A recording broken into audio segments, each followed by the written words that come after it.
OpenAI's ex-safety lead joins rival Anthropic. Massive Ticketmaster breach fuels speculation on hacker tactics. U.S. senators express concern over large Microsoft contracts. And an MIT professor throws a little cold water on economic growth predictions from AI. These stories and more on the Here Comes Reality edition of Hashtag Trending. I'm your host, Jim Love. Let's get into it. Jan Leike, the former head of OpenAI's critical super-alignment efforts to keep advanced AI systems aligned with human values, has left to join rival firm Anthropic. Leike's moves come after he leveled criticism at OpenAI following the company's coup attempt to oust CEO Sam Altman last November over AI safety concerns. At Anthropic, Leike will now lead a new oversight team working on scalable oversight, generalization of AI capabilities, and automated research into aligning AI with human interests. And Leike notes, "My new team will work on scalable oversight, weak to strong generalization, and automated alignment research." The defection deals a blow to OpenAI's reputation and feeds those who claim it's focusing more on commercialization through its Microsoft partnership and viral hit ChatGPT than it is on responsible and secure AI development.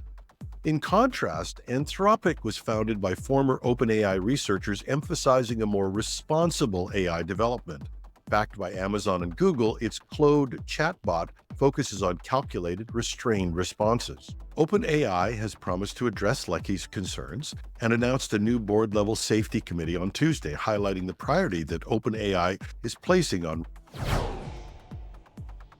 In a massive data breach affecting over 560 million customers, hackers claim to have stolen a 1.3 terabyte database from Ticketmaster containing sensitive personal and financial information.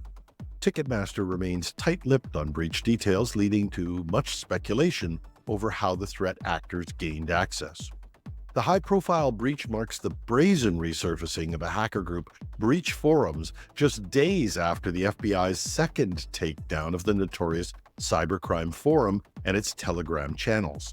The group was apparently looking for a big target to relaunch its forum, and clearly they found it with Ticketmaster, and they are offering to sell the stolen database on the relaunched Breach Forum for $500,000 US. The data reportedly includes customer names, addresses, emails, phone numbers, ticket purchase histories, and partial payment card data dating back over a decade. The partial data includes the last 4 digits of the card number and expiry date. How did the attackers get in? One suspected avenue of attack is via a third-party service provider. Some reports are talking about attackers gaining access via a managed service provider who had access to Ticketmaster's AWS instance. The incident underscores the persistent threats from criminal hacking groups and the importance of securing data, but also of limiting service provider access and having an incident response plan for breaches. As Shane Huntley, director of Google's Threat Analysis Group, warned, the cybercrime industry's resilience continues to outpace disruption efforts. As damaging cyber attacks rapidly evolve, IT leaders need to stay vigilant against supply chain compromises and develop robust safeguards to protect sensitive data. And speaking of supply chain and sensitive data, U.S. senators have sent a letter to the Pentagon expressing serious concern over reported plans to invest heavily in upgrading to Microsoft's product suite. This bipartisan letter questions the Defense Department's strategy of deepening its reliance on Microsoft instead of pursuing a multi-vendor approach for better competition, lower costs, and improved cybersecurity outcomes. The senators wrote this to Pentagon CIO John Sherman. Through its buying power, they say, DoD's strategies and standards have the power to shape corporate strategies that result in more resilient cybersecurity services.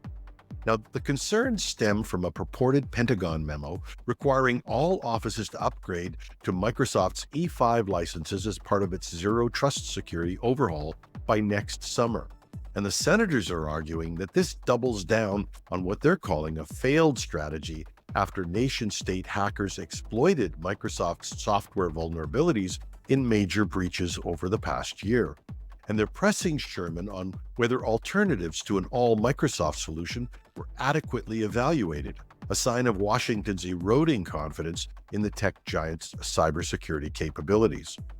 For IT and security leaders, the high-stakes bureaucratic battle highlights the challenges of securing complex digital infrastructures and a realization that even giants like Microsoft are vulnerable to attack and compromise, making policymakers much more wary of vendor lock-in and the supply chain risks of a single vendor.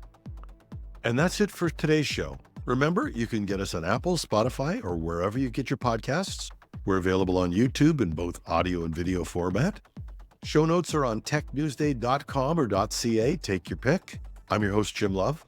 Have a fantastic Friday.